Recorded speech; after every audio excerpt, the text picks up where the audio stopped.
वो आस्तिक दर्शन में से एक है। ऋषि जैमिनी इसके रचयिता है। इसका मूल ग्रंथ जो है वो है मीमांसा सूत्र, और इसका प्रथम भाष्य जो किया है वो शबर भाष्य करके है, शबरी ऋषि ने किया हुआ है। अब ये सूत्र मतलब मीमांसा दर्शन क्यों निर्माण हुआ, तो उस काल में बौद्ध दर्शन जो है, बौद्ध धर्म जो है अत्यधिक प्रचलित हुआ था, और भारतीय संस्कृति का मतलब वेद का अध्ययन लोग थोड़ा सा भूल गए थे। तो फिर से भारतीय संस्कृति को प्रचलित करने के लिए प्रभाकर जी और कुमारिल भट्ट नामक जो दो ऋषि थे, उन्होंने कर्मकांड को बहुत सारा प्रचलित कर दिया था। अब इसके 6 प्रमाण है: प्रत्यक्ष, अनुमान, शब्द, अर्थापत्ति और अनुपलब्धि। यहाँ पे कर्म के बारे में भी बोला है, तो कर्म के 5 प्रकार यहाँ पे बोले गए हैं: नित्य कर्म, नैमित्तिक कर्म, काम्य कर्म, निषिद्ध कर्म, प्रायश्चित्त कर्म। यज्ञ के वैसे तो 21 प्रकार बताए गए हैं, लेकिन उनमें से गृहस्थ जीवन जो है जीते हैं, मतलब गृहस्थ आश्रमी जो है, उनके लिए खाली 5 जो यज्ञ है वो महत्वपूर्ण बताए गए हैं। तो पहला है ब्रह्म यज्ञ। ब्रह्म यज्ञ मतलब ज्ञान जो है वो अर्जित करना है। यज्ञ के सिर्फ नाम ओके ओके ओके। पितृयज्ञ, अतिथि यज्ञ, देव यज्ञ और बलि वैश्व देव यज्ञ मतलब भूत यज्ञ। अपूर्व का सिद्धांत भी यहाँ पे दिया हुआ है। फिर वेद का विषय यहाँ पे जो है वो मतलब विधि के निषेध किया है। तो वो विधि जो है वो 4 प्रकार के बताए गए हैं। मंत्र है, फिर मतलब वेद के जो विषय है वो विधि है, मंत्र है, नामधेय है, निषेध है और अर्थवाद है। और फिर ज्ञातावाद और त्रिपुटी प्रत्यक्ष के बारे में भी यहाँ पे बात की है सर। ये थोड़ा सा मोटा मोटी यहाँ पे ओवरलुक हो गया मीमांसा का। धन्यवाद सर। इन्होंने अपूर्व का सिद्धांत भी दिया है ना, वो भी। चलिए अब कौन बताएगा? पीहू मैम, आप कौन से दर्शन का ओवरव्यू देंगे? पीहू मैम, पीहू जी आवाज आ रही है मेरी? संध्या मैम? सॉरी सर, मैं ट्राई सर ओके, मैं बौद्ध दर्शन का बताऊं? बिल्कुल बिल्कुल बताइए। Okay sir. बौद्ध दर्शन है वो हमारा नास्तिक दर्शनों में आता है। बौद्ध दर्शन आत्मा का तो नहीं मानता, लेकिन पुनर्जन्म को मानता है। बौद्ध दर्शन का क्षणिक सिद्धांत हम बोल सकते हैं, वो है बौद्ध दर्शन क्षणिकवाद। यस, उन्होंने 4 आर्य सत्य बोले थे। जो दुख है, दुख का कारण है, दुख का अंत भी है, और उसको दूर करने का जो उपाय है वो भी है, जो कि अष्टांगिक मार्ग है। तो अष्टांगिक मार्ग में सम्यक संकल्प, सम्यक दृष्टि, सम्यक वाचा, सम्यक आजीवन, सम्यक कर्म, सम्यक आजीवन, स्मृति और समाधि, ये थे। इन्होंने जो पीटक शब्द बोला है, पीटक का अर्थ होता है बक्सा या पेटी, तो वो त्रिपिटक है। तो उसमें सुत्त पिटक, अभिधम्म पिटक और विनय पिटक, ये तीनों है। सर, इसमें जो आपने दिया है ना, उसमें मुझे थोड़ा कंफ्यूजन है, तो जो मुझे पता है मैं वो बताती हूँ, फिर आप बताइए गलत है या। तो इसमें जो सुत्त पिटक है उसमें वर्णन किया गया है बुद्ध के उपदेशों का या धर्म की बातें, और जो विनय पिटक है उसमें आचरण संबंधित सब बातें हैं, और अभिधम्म पिटक है उसमें सिर्फ दार्शनिक विचारों की चर्चा की गई है। तो ये त्रिपिटक है। उसके बाद जरामरण, सॉरी, द्वादश निदान करके 12 बताए गए हैं, जिसमें कि जिसे समुत्तपाद भी कहते हैं, जिसके मतलब 2 लिंक, 2 चीजें जुड़ जाती है, जिसे हम प्रतिप्त समुत्पाद बोलते हैं, जिसमें कि 12 द्वादश निदान है। उनके नाम में नहीं बताती हूँ, सबको पता होंगे। और इसमें भी 3 बताए गए हैं, जिसमें कि सम्यक दृष्टि, सम्यक दर्शन है, मुझे त्रिरत्न इसमें भी है सर, मुझे याद नहीं आ रहे। बस इतना ही पता है सर। Thank you.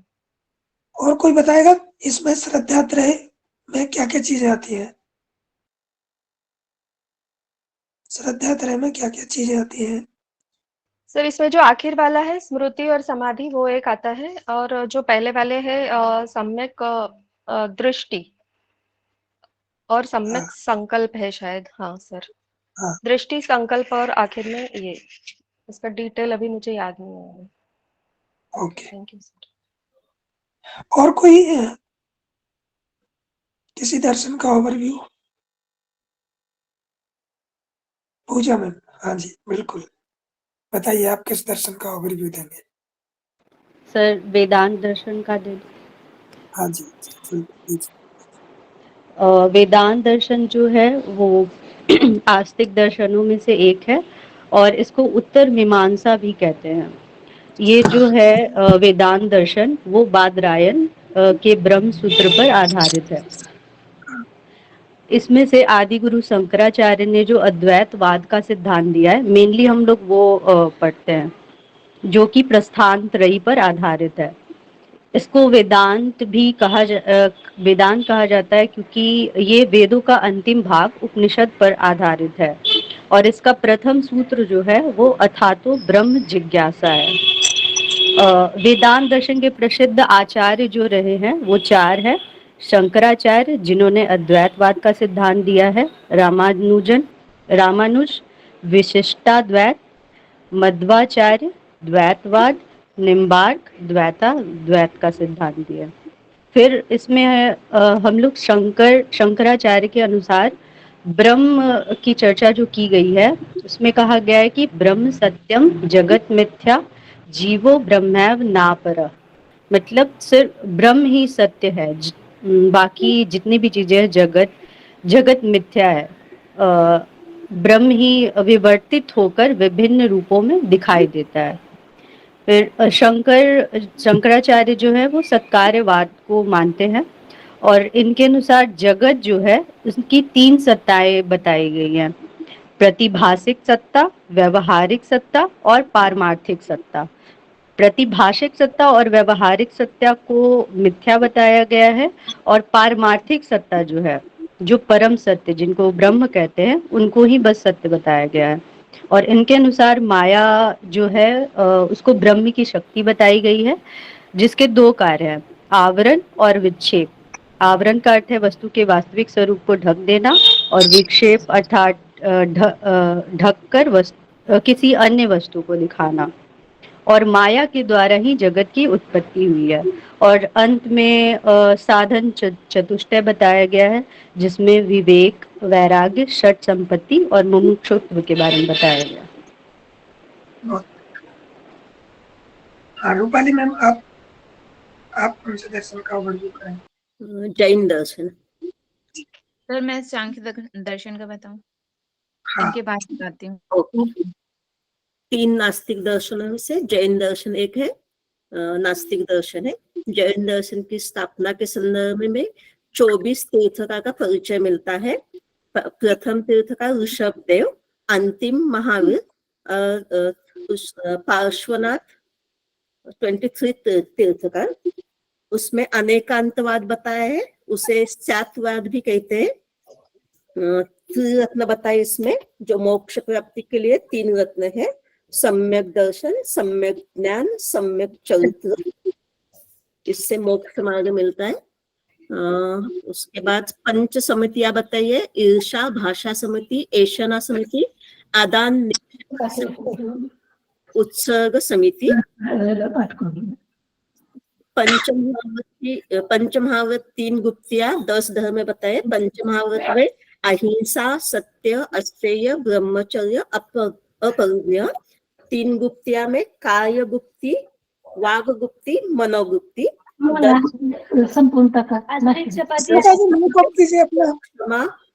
शौच, तप, संयम, त्याग, विरक्ति, मार्दव, सरलता, ब्रह्मचर्य। ध्यान के प्रकार बताए हैं, 4 बताए हैं वो: अर्थ ध्यान, रौद्र ध्यान, धर्म ध्यान, शुक्ल ध्यान, इतना ही लिखा है मैंने। बहुत सुंदर, बहुत बढ़िया। हाँ प्रियंका जी, आप सुनाइए सांख्य दर्शन। Yes sir. हरिओम।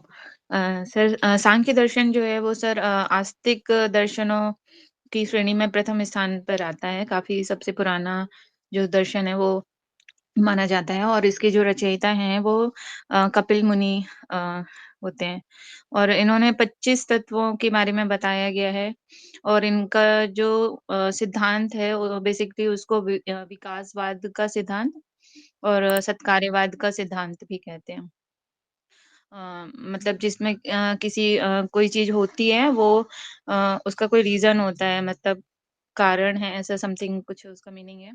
और इन्होंने 3 दुखों के बारे में भी बताया है, और सांख्य दर्शन में जो है वो द्वैतवाद के बारे में बताते हैं। हाँ, जो 3 दुख हैं वो आई थिंक आदि भौतिक, आदि दैविक और आध्यात्मिक दुख। ये 3 चीजें हैं। ये मतलब ईश्वर को नहीं मानते हैं। ये सांख्य दर्शन और योग दर्शन सिमिलर ही हैं, लेकिन योग दर्शन में एक और जो तत्व है वो ईश्वर को मानते हैं, ये ईश्वर को नहीं मानते, इसलिए इसे निरीश्वरवाद भी कहते हैं। और 25 तत्व तो सभी को पता ही होंगे वैसे। सर इनको बताऊं? नहीं, अच्छा। आगे बढ़िए। जी ठीक है। और इसके जो अन्य नाम है वो त्रिगुणात्मक नाम से भी जाना जाता है, और प्रकृति पुरुष के बारे में भी इसमें स्पेशली बताते हैं। जो प्रकृति और पुरुष का जो कार्य है वो त्रिगुणात्मक कैसे? त्रिगुणात्मक सांख्य दर्शन को त्रिगुणात्मक कहते हैं। प्रकृति के बारे में जो इसमें बताया गया है ना, प्रकृति के बारे जो 25 तत्व बताए गए हैं उसमें जो स्पेशली जो प्रकृति है उसको बताया गया है कि वो त्रिगुणात्मक होती है। हाँ ऐसा बोलिए जी। जी हाँ, सॉरी। आगे। और वो भोग और अपवर्ग और मतलब मोक्ष का मार्ग आपको उपलब्ध कराती है। बहुत इसमें बढ़िया। जो जी, और इसमें अ, और सर अभी इतना ही याद आ रहा है। चलिए सांख्य पवन जी ने, कारिका भी कुछ है इसमें। हाँ, और जो हमने सूत्र लिखे थे पीपीटी में आपको मिले हुए 9 नंबर का सूत्र जो है बहुत महत्वपूर्ण है सांख्य कारका का, वो उसमें लिखा हुआ है हाँ ना जी, PDF में। और असाध कुछ।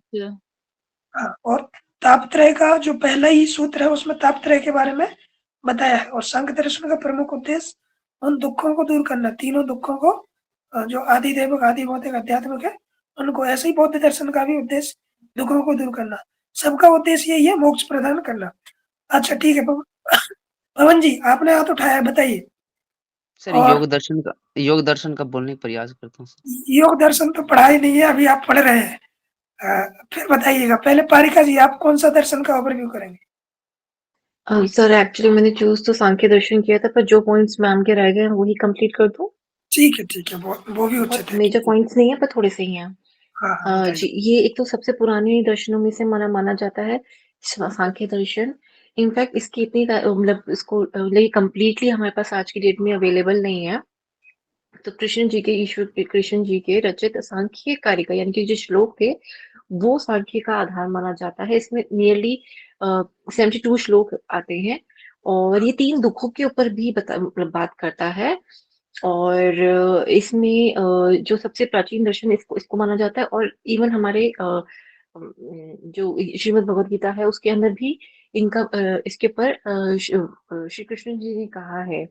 वो ये कहते हैं सिद्धांताम कपिलो मुनिह, कि वो अपने आप को भी एज अ कपिल ऋषि जी की तरह अपने आप को वैसे कहते हैं, कि क्योंकि सबसे श्रेष्ठ मुनियों में से कपिल जी को रखा जाता था। और इसके अंदर सत्य कार्यवाद सांख्य के बारे में तो इन्होंने बिल्कुल बता ही दिया कि जो कुछ भी होता है उसके पीछे कोई ना कोई रीजन होता ही होता है।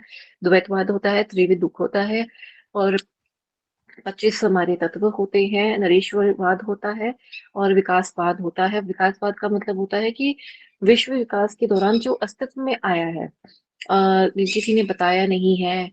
आधुनिक विकास में सांख्य विकासवाद जो मतलब इस तरह से है, इसके बारे में बताया गया है।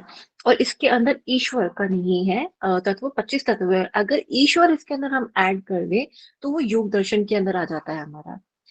योग दर्शन में 26 तत्व है, इसमें 25 तत्व है, तो डिफरेंस यही है। लेकिन सेम 25 तत्व हमारे वहां पे भी आते हैं योग दर्शन में, और इस वाले में ईश्वर नहीं है, बस ये एक डिफरेंस है। और फिर इसके अंदर आता है प्रकृति जो है मूल प्रकृति बन जाती है, विकृति है प्रकृति की, विकृति जो जो पैदा करती है और जो पैदा होते हैं और पैदा भी करती है।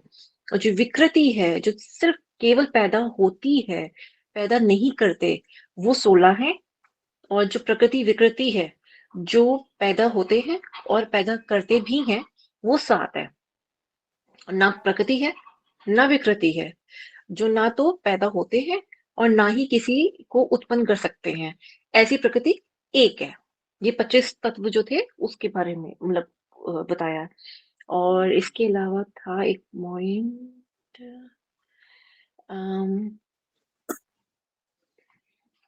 चलिए बहुत बढ़िया। सॉरी, हाँ जी सॉरी, ठीक है, थैंक यू सर जी। अब अभी जो बचा है दर्शन वो है वैशेषिक दर्शन और न्याय दर्शन। आप में से वैशेषिक दर्शन और न्याय दर्शन को कौन रिव्यू करना चाहेगा? हैंड रेज कीजिए। कौन बता पाएगा वैशेषिक दर्शन और न्याय दर्शन के बारे में? सर चारवाक भी बाकी है ना? हाँ, चारवाक भी बाकी है, वो ठीक है। लेकिन ये 2 महत्वपूर्ण है। चारवाक भी उसमें ज्यादा कुछ है नहीं चारवाक में, वो जो है सर मैं बेसिक में 10 पॉइंट बोल पाने का प्रयास करता हूँ सर। हाँ जी, बोलिए पवन जी। हाँ जी। हाँ जी, बेसिक दर्शन जो हमारा आस्तिक दर्शनों में से एक आस्तिक दर्शनों में से ही आता है। ये हमारा बेसिक दर्शन। बेसिक मतलब ये जान रहे हैं कि हम जैसे अणुओं जो परमाणु और का जो खोज किए थे इन्हीं के बारे में बताया जाता है, यही खोज किए थे। और इसके मतलब अन्य नामों से बोला जाता है, वो लोग दर्शन के नाम जानते हैं इनको। और इनका और इसको पशुपतों के नाम कैसे भी जाना जाता है। और इसमें जो सूत्र देखा गया थे तो 370 हाँ 370 श्लोक मिलता है वर्णन। और अध्याय की बात करें तो 300 ये 10 अध्याय का वर्णन मिलता है इसमें। इसमें ये 2 परमाणु को मानते हैं, ये प्रत्यक्ष और अनुमान को मानते हैं, जो कि प्रत्यक्ष में भी आता है। इसमें स्वार्थ और परार्थ होता है, जो स्वार्थ अपने के लिए होता है, परार्थ में दूसरों के लिए जो करते हैं इसके अंतर्गत। और इसमें हमारा जो बाद इसमें हमारा वर्णन मिलता है ईश्वरवाद को मानते हैं, परिणामवाद को इन्होंने मानते हैं। और इसमें गुण गुण का भी वर्णन मिलता है, पदार्थों का वर्णन मिलता है भी। और जो इन्होंने द्रव्य माने हैं और जो गुण मानते हैं ये 9 गुण 24 गुण मानते हैं। और इसमें कर्म जो कौन कौन मानते हैं 5 प्रकार का कर्म है, 4 प्रकार के, सॉरी 4 या 5 होगा। हाँ, तो एक उत्क्षेपण होगा जो ऊपर की ओर ले जाता है। अपक्षेपण मतलब जो नीचे की ओर होता है। अंकुंचन में एक होता है, अंकुचन में सिकुड़ना होता है, प्रसारण में फैलना होता है, एक होता है गमन में चेतना करना, ये होता है। टोटल और हमारा 5 है ना, 5 याद रखिएगा। हाँ 5 आता है, हाँ 5 सॉरी। और इसमें चलिए बहुत बढ़िया, धन्यवाद बहुत सर। अच्छा। पहला सूत्र क्या है वैशेषिक का, कोई बताएगा? अथा तो धर्म व्याख्या। जिज्ञासा, बहुत बढ़िया। संतोष जी पूजा जी, पारका जी, संतोष जी आप कौन से दर्शन को ओवरव्यू करेंगे? सर मैं न्याय दर्शन का बताती हूँ। हरिओम सर। हाँ हरिओम, कीजिए। न्याय दर्शन, इसके जो प्रणेता है वो अक्षपाद गौतम जी है, और ये इसके मूल ग्रंथ है न्याय सूत्र। ये मुख्य सिद्धांत इसका है असत्कार्यवाद, जिसमें ये कार्य कारण सिद्धांत को नहीं मानता है। इसमें 16 पदार्थ का वर्णन है, जिसमें प्रमाण, प्रमेय, संशय, प्रयोजन, दृष्टांत, सिद्धांत, अवयव, तर्क, निर्णयवाद, निद्रा, हेत्वावाद, शल, जाति और निग्रह स्थान, ऐसा बताया गया है 16। इसमें 2 प्रकार के ज्ञान बताया गया है, एक प्रमा और दूसरा है अप्रमा। जिसमें प्रमा है यथार्थ ज्ञान और अप्रमा है वो मिथ्या ज्ञान है। और इसमें 4 प्रमाण का वर्णन है, जिसमें प्रत्यक्ष प्रमाण, अनुमान प्रमाण, उपमान और शब्द प्रमाण का है। प्रत्यक्ष प्रमाण के भी 2 पार्ट है, लौकिक और अलौकिक। जिसमें से लौकिक का है, बाह्य प्रत्यक्ष और मानस प्रत्यक्ष। और इसके भी और दूसरे दृष्टि से बांटे गए हैं, उसका 3 है, निर्वितर्क, सवितर्क और प्रत्यभिज्ञा, ऐसा करके। और फिर लौकिक प्रत्यक्ष है, उसमें सामान्य लक्षणा, ज्ञान लक्षणा और योगन करके है। उसके बाद इसमें अनुमान प्रमाण बताया गया है, उसके भी प्रकार है, उसके भी 3 प्रकार है। उसमें है पूर्ववत, शेषवत और सामान्यतो दृष्ट। ये प्राचीन न्याय के द्वारा बताया गया है। और जो इसमें पंच अवयव का भी बात किया गया है, जिसमें प्रतिज्ञा, हेतु, उदाहरण, उपनयन और निगमन आता है। और फिर इसमें हो गया सर इतना ही।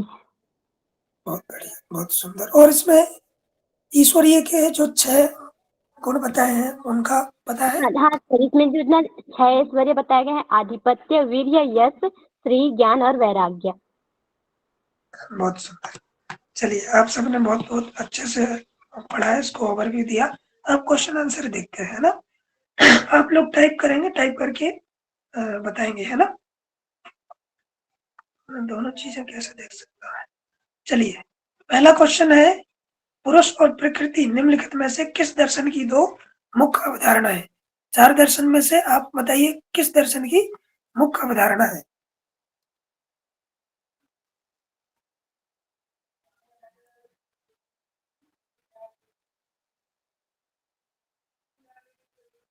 बहुत बढ़िया, बहुत बढ़िया, सबका बहुत अच्छा।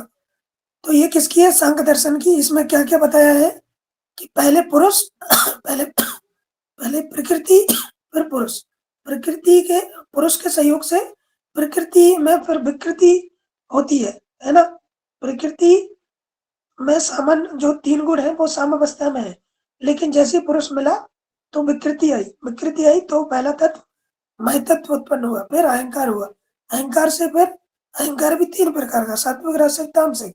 ये सात्विक, राजसिक, तामसिक ये गुणों में नहीं आते, 24 गुणों में नहीं आते। तो सात्विक से 5 ज्ञानेंद्रिया, 5 कर्मेंद्रिया और तामसिक से 5 तन्मात्राएं और 5 महाभूत की रचना हुई। तो अब ये सब पूछ लिया जाए कि प्रकृति और विकृति, या प्रकृति का दूसरा विकृत रूप क्या है, तो बताइए क्या है दूसरा विकृत रूप प्रकृति पुरुष का, या प्रकृति का विकृत रूप क्या है? अहंकार। हाँ, और पहला महद बुद्धि। बहुत बढ़िया। दूसरा क्वेश्चन है, क्षणिकवाद का सिद्धांत किस दर्शन से संबंधित है? क्षणिकवाद का सिद्धांत किस दर्शन से संबंधित है? इसको बताएं, कौन बताएगा? राधिका जी बताइए, क्षणिकवाद क्या है? क्षणिकवाद का सिद्धांत है क्या? सर, क्षणिकवाद में कोई भी चीज क्षण भर के लिए होती है, ऐसे बोला गया है। मीन्स वो टिकती नहीं है सर, इसमें ज्यादा एक्सप्लेन नहीं कर पाऊंगी। परमानेंट नहीं है। अच्छा, एक्सप्लेन कौन कर पाएगा? क्षणिकवाद के सिद्धांत को एक्सप्लेन कौन कर पाएगा? हैंड रेज कीजिए। हाँ, संध्या जी बताइए। हाँ जी, बताइए मैम, आप बताइए। हाँ सर, जो क्षणिकवाद है ना, यानी इसमें ऐसे है कि जो कोई भी चीज है, वस्तु या ये हर समय बदलती रहती है, हर क्षण चेंज होती रहती है, तो कोई भी ऐसे परमानेंट नहीं है, इसको क्षणिकवाद बोला गया है। और सर, इसमें एक चीज मैं भूल गई थी कि इसकी जो भाषा है ना, वो पाली है, जो इम्पोर्टेंट था। Thank you. बिल्कुल बिल्कुल, बहुत अच्छा। जैन दर्शन के क्या क्या सिद्धांत है वो हमें बताइए। कौन बताएगा? संतोषी जी बताइए, जैन दर्शन के क्या क्या सिद्धांत है? जैन दर्शन के सिद्धांत। सर, उसमें अनेकांतवाद है, उसी को ही। अनेकांतवाद, स्यातवाद, और बताइए आगे। सप्तभंगी नय, ये 3 सिद्धांत महत्वपूर्ण है, इनको आप याद रखिए। और बौद्ध दर्शन के क्षणिकवाद के अलावा द्वैतवाद का सिद्धांत है इनका। प्रकृति पुरुष जो है द्वैतवाद है ना। 25 तत्व, निरीश्वरवाद, विकासवाद, ये बौद्ध दर्शन का सिद्धांत है। नहीं, इसका नहीं है बौद्ध दर्शन का, गलत बोल रहे हैं। हाँ सर, वही मैं बोल रही थी कि ये तो नहीं मान। संघ का है ना। ये जो हमने बताया अभी, द्वैतवाद, निरीश्वरवाद, विकासवाद, ये संघ का है। बौद्ध के और क्या है? क्षणिकवाद के अलावा और क्या है वो देखिए।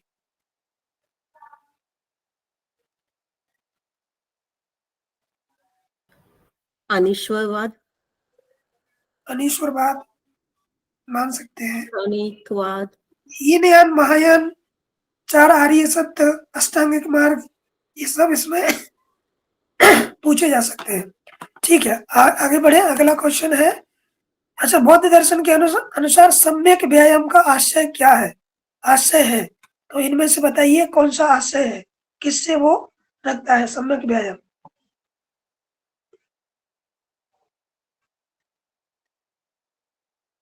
डी, कर्म शुद्धि से। कोई विचार शुद्धि से कह रहा है, जल्दी जल्दी टाइप कीजिए। सही उत्तर अभी किसी का नहीं है।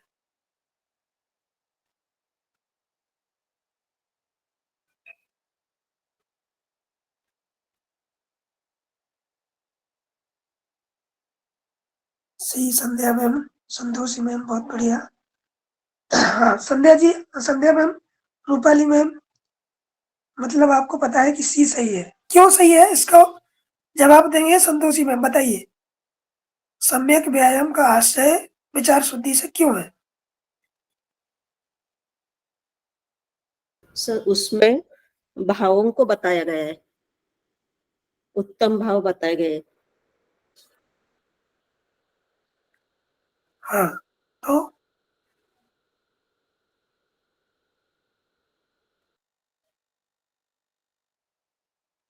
बताइए, और बताइए, पूजा जी बताइए, ये सम्यक व्यायाम विचार शुद्धि से ही क्यों आशय रखता है?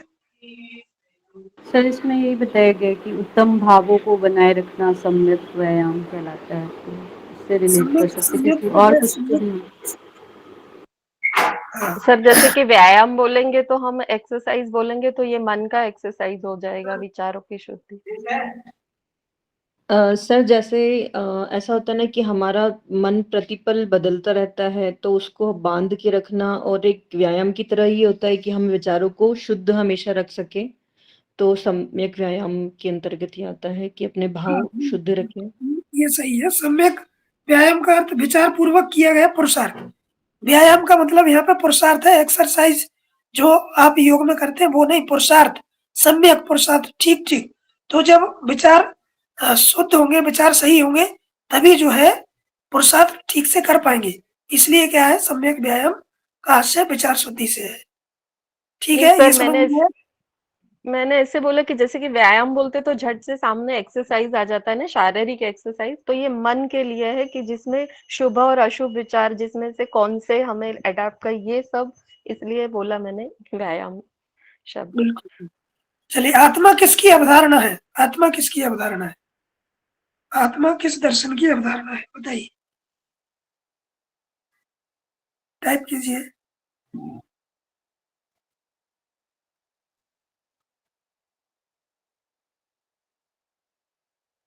टाइप कीजिए। संघ दर्शन की है आत्मा। अच्छा, संध्या मैम कह रही संघ दर्शन की। पूजा जी, स्मिता जी, इन्होंने एक क्वेश्चन बोला है कि वेदांत दर्शन की है आत्मा। और कोई कोई नया दर्शन की भी बताएगा आत्मा? अच्छा, बता दिया संतोषी मैम ने, न्याय दर्शन की है। इसको देख लीजिए, ये थोड़ा इसमें लिखा हुआ है, पहले ये है, सी है, फिर बी है उसके बाद। इसको आप इस प्रकार से बताइएगा, बी संघ की आत्मा हो गई। और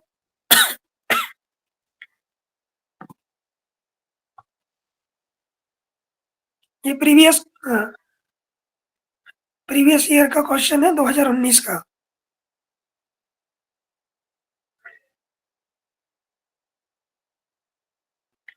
तो संध्या मैम और संतोषी मैम, ना आपका बी है ना डी है, ये उत्तर इसका सही है।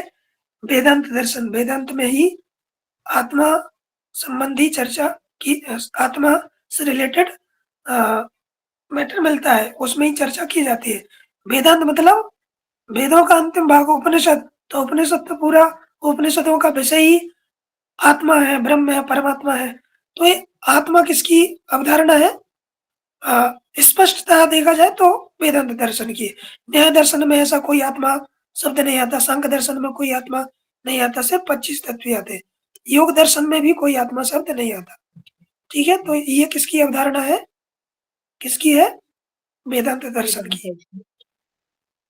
ठीक, आगे बढ़े।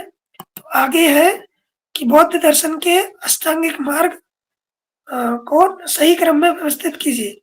सही क्रम में व्यवस्थित करके इनको चुनिए। क्वेश्चन बिल्कुल ऐसा का ऐसा ही आने की संभावना है, तो बिल्कुल इसको स्पष्ट कीजिए, लिखिए कौन सा सही है।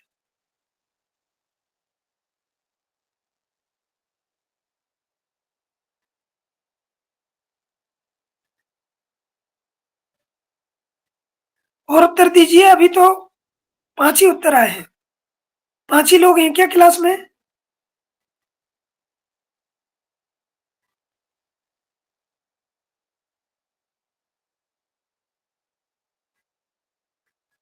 बहुत बढ़िया। पूजा जी, पारिका जी, रूपाली जी, स्मिता जी, राधिका जी, प्रियंका जी, ओम प्रकाश जी, जया जी। अच्छा जया जी बताइए, इनको 8 जो है उनको क्रम में बिल्कुल बताइए, सम्यक दृष्टि से लेकर सम्यक समाधि तक पूरा पूरा नाम लीजिए उनके। सर सम्यक दृष्टि है, सम्यक संकल्प, सम्यक वाक, सम्यक आजीविका, सम्यक व्यायाम। रुक जाइए, गलत कर्म बोल आ रहे। जाएगा सर यहाँ एक पहले। कर्म हाँ आएगा चौथा। हाँ, सम्यक कर्म, आजीविका, व्यायाम, स्मृति और समाधि सर। बहुत बढ़िया। अब इसको 3 भागों में डिवाइड करते हैं। पहले 2 है सम्यक दृष्टि और सम्यक संकल्प, वो प्रज्ञा के अंतर्गत आती है।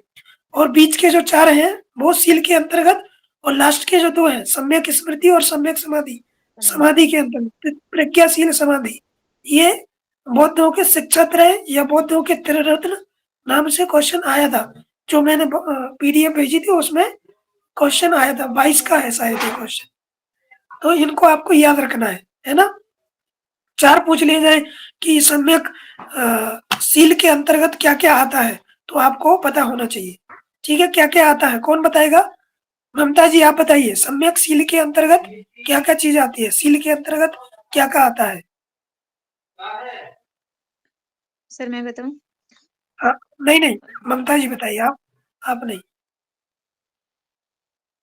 ममता जी हैं आप क्लास में? सॉरी सर, नहीं मालूम मुझे। अच्छा, तो अभी सुन लीजिएगा, ये 4 तो यहाँ पे लिखे हुए हैं, स्पष्ट आपको दिख रहे हैं। पहला सम्यक दृष्टि, आपने कॉपी किया है मतलब इसका उत्तर।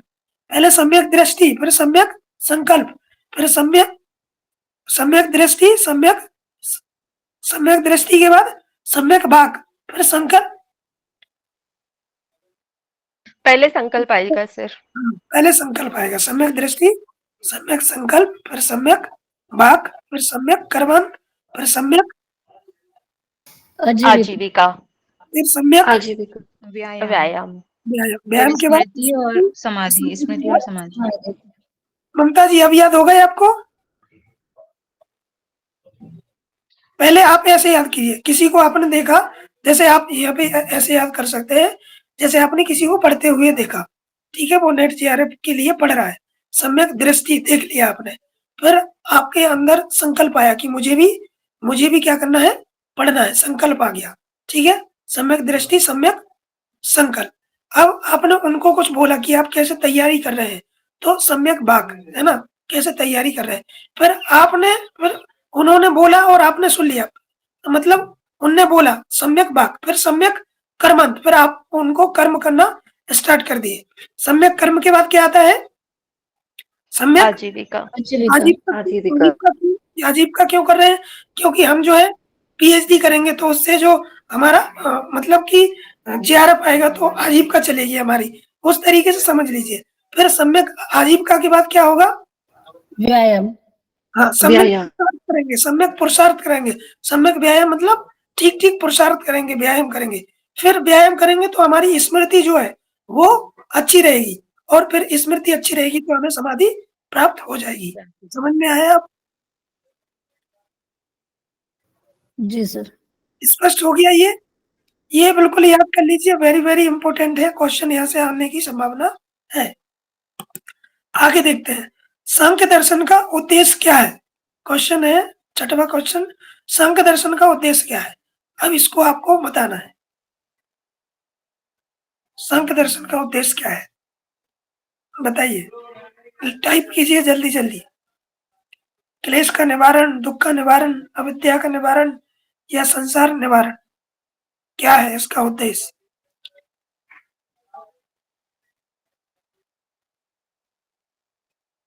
अभी एक ही उत्तर आया है। बहुत बढ़िया राधिका जी। और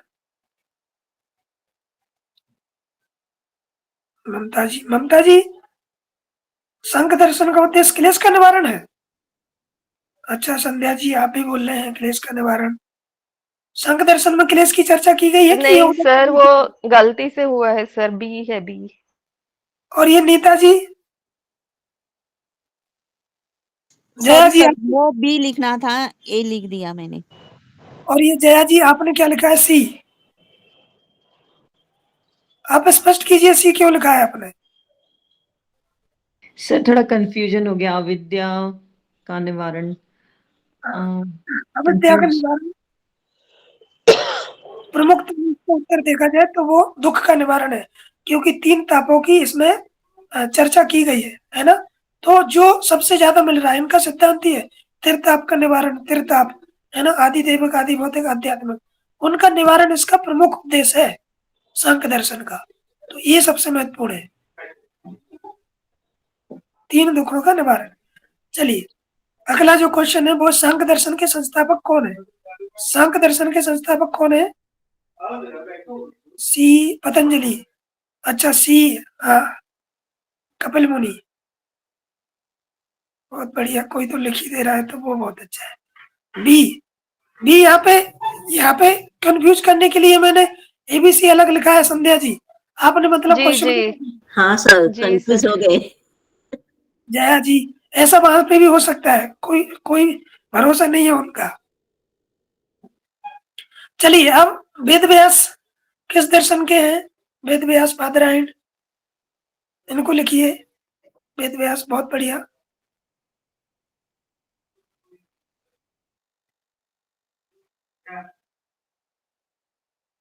वेदांत, बहुत बढ़िया। पतंजलि बोल के बताइए। ओम प्रकाश जी आप बोलिए, आप कुछ बोल ही नहीं रहे। ओम प्रकाश जी, 6 के नाम बताइए। योग दर्शन। बहुत बढ़िया। आप 6 दर्शन के नाम बताइए और उनके प्रणेता बताइए। 6 दर्शन के नाम और उनके प्रणेता, ये बोलिए। सर जो, हाँ जी, सांख्य दर्शन के महर्षि कपिल जी हैं, और वैश्विक दर्शन के महर्षि काणाद्य, और योग सूत्र के महर्षि पतंजलि, और चारवाक बौद्ध दर्शन के कौन? हम बौद्ध दर्शन के, हाँ बौद्ध, दो का और 2 दर्शन, वो उत्तर मीमांसा, ज्ञान मीमांसा है, एक जैमिनी है, और एक व्यास जी, ऐसा। आपको कंफ्यूजन है, ये इनको दोबारा से याद कर लीजिए, क्लास में तो बताइएगा। चलिए, हाँ संध्या जी, और कौन का किसका है हैंड? और कौन बताएगा संध्या जी के अलावा? सर मैं बताऊं? हाँ पारिका जी बताइए। जी सर जी, जो हमारे 6 दर्शन के ऊपर है, पूर्व मीमांसा है, जैमिनी जी ने लिखा था। न्याय गौतम जी, वैशेषिक कणाद जी, सांख्य कपिल जी, योग दर्शन पातंजलि जी, और उत्तर मीमांसा जो है ब्रह्म सूत्र हमारा, वो वेद व्यास जी। अच्छा, यहीं पे मेरा क्वेश्चन है कि सा ईश्वर दर्शन किसको कहते हैं? ईश्वर शायद जो है ना, उस दर्शन का नाम क्या है? योग दर्शन। योग दर्शन कौन बोल क्योंकि रहा इसमें है? ईश्वर तत्व आता है, सांख्य में तो ईश्वर आते ही नहीं। हाँ, बहुत बढ़िया, संतोषी जी ने लिख भी दिया है। आप बताइए। ईश्वर सांख्य कहते हैं ना, ईश्वर सांख्य। सा ईश्वर सांख्य योग दर्शन को कहते हैं, सा ईश्वर सांख्य। जी। और ये जो है ना, इनको पेयर में याद रखना है। जैसे जो सांख्य दर्शन है वो सैद्धांतिक है, और जो योग दर्शन है वो व्यवहारिक है। सांख्य योग न्याय न्याय और फिर वैशेषिक। न्याय वैशेषिक और पूर्व मीमांसा और उत्तर मीमांसा। तो इनके जो कॉन्सेप्ट है वो मिलते जुलते हैं। अगले क्वेश्चन में देखेंगे उनको। चलिए, ये अष्टांगिक मार्ग किसकी देन है? अष्टांगिक मार्ग किसकी देन है? विबोध। बहुत बढ़िया। अष्टांग योग किसकी देन है? अष्टांग योग किसकी देन है? पतंजलि महर्षि पतंजलि। हाँ, पतंजलि जी। चलिए, ये वेदांत दर्शन का एक क्वेश्चन आया है। वेदांत के प्रख्यात आचार्य त्रय में कौन कौन से आते हैं वो बताइए। इसमें मुझे और पूरा लिखना था, लेकिन आचार्य त्रय में कौन कौन से आते हैं आप इसको बताइए। शंकराचार्य, मध्वाचार्य और रामानुजाचार्य। बहुत बढ़िया। कौन बोल रही है ये? राधिका। हाँ, राधिका मैम, आप ये बताइए, शंकराचार्य जी ने कौन सा सिद्धांत दिया? अद्वैतवाद। हाँ, माधवाचार्य ने कौन सा दिया है? द्वैतवाद। द्वैतवाद। नहीं, द्वैताद्वैत। ये से द्वैतवाद ही है सर। कंफ्यूजन है। द्वैतवादी प्रियंका जी आप बताइए। राधिका मैम सुन लीजिए आप। प्रियंका जी बताइए, चारों के चार। ये सर शंकराचार्य जी ने अद्वैतवाद का दिया है, रामानुज जी ने विशिष्ट अद्वैत का, माधवाचार्य जी ने द्वैतवाद का दिया है और निम्बकाचार्य जी ने द्वैत अद्वैत। बहुत बढ़िया, बहुत बढ़िया। ठीक है, आगे आगे बढ़ते हैं। तो एक क्वेश्चन और है, ये इसको बताइए। ये तो पहले ही डिस्कस कर लिया है, लेकिन इसमें बताइए कौन सा उत्तर सही है।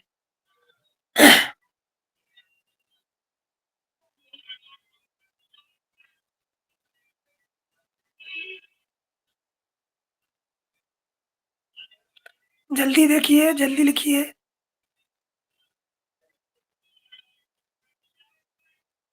संतोषी मैम, चौथा कैसे हो सकता है? चौथा मतलब इसको कह रहे हैं आप, ये लास्ट का? इसमें ABC नहीं लिख पाया मैं, लेकिन ये ऊपर ही लिखा है। तो ये जो है ना, वो हो गया, सॉरी। प्रियंका जी आपने सेकंड मतलब ये हो गया, सेकंड मतलब ये, तो ये तो नहीं है इसका उत्तर।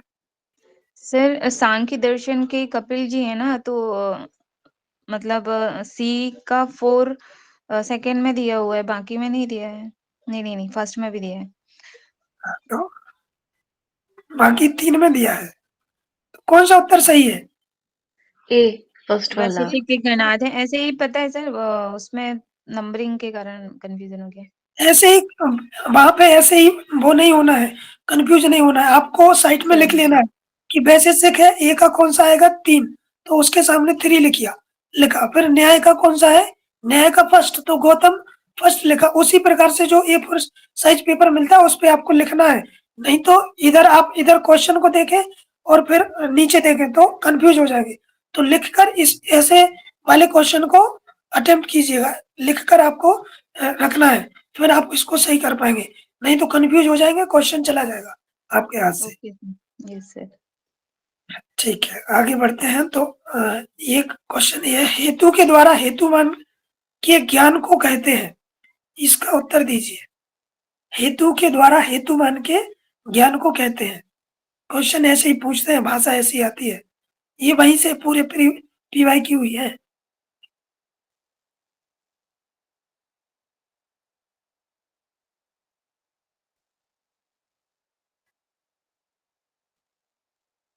अनुमान, बहुत बढ़िया।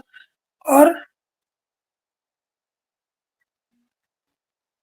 चलिए संध्या मैम, आप चारों को डिफाइन कीजिए। प्रमाण क्या होता है, प्रमेय क्या होता है, और अनुमान और आगम क्या होता है, चारों को बताइए।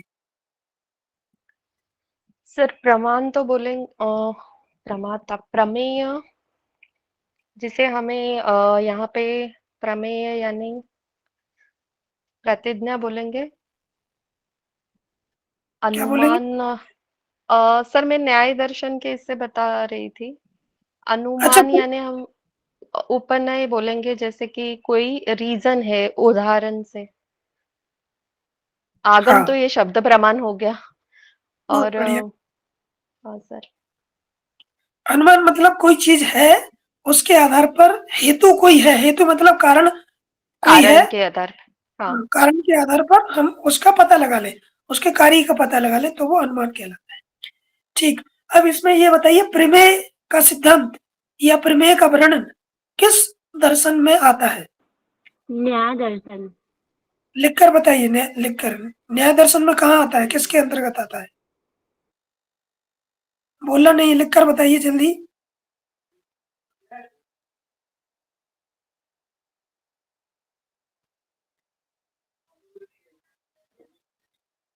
और प्रमेय का मतलब क्या होता है?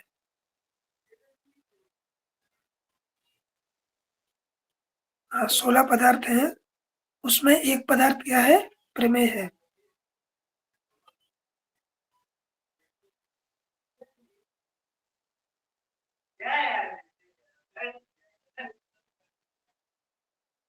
बहुत बढ़िया। और लिखिए, और लिखिए, जल्दी जल्दी लिखिए, टाइप कीजिए।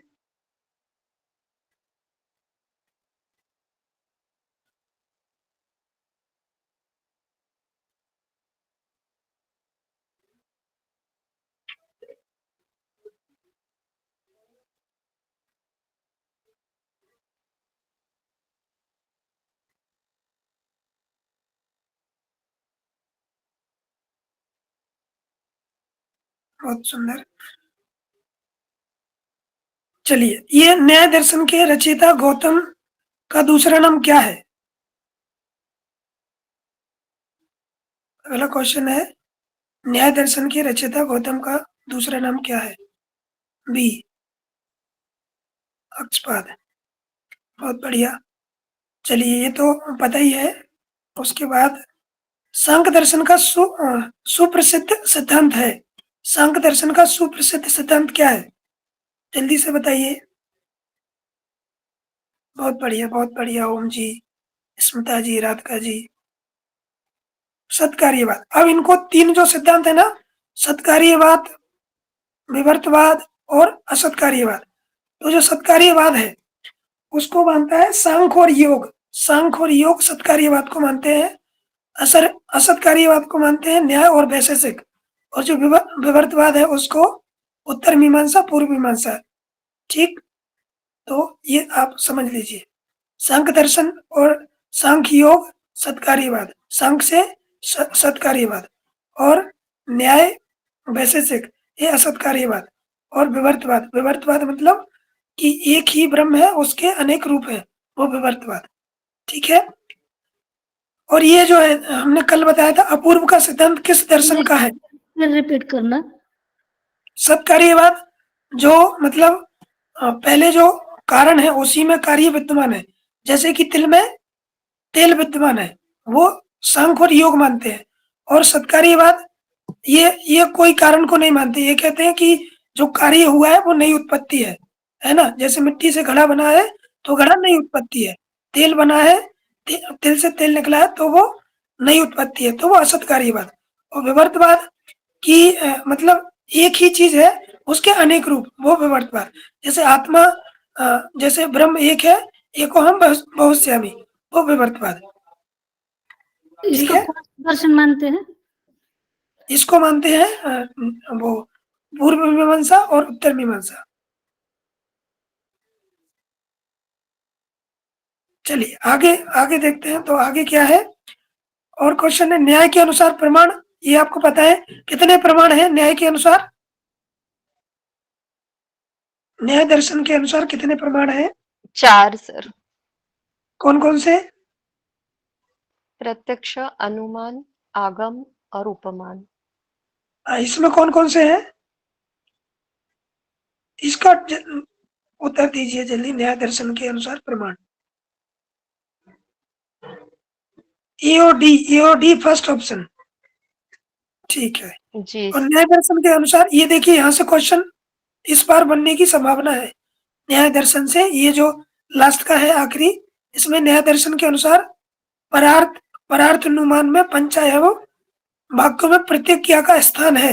ये 2023 का ही क्वेश्चन है। प्रतिज्ञा का स्थान कौन सा है?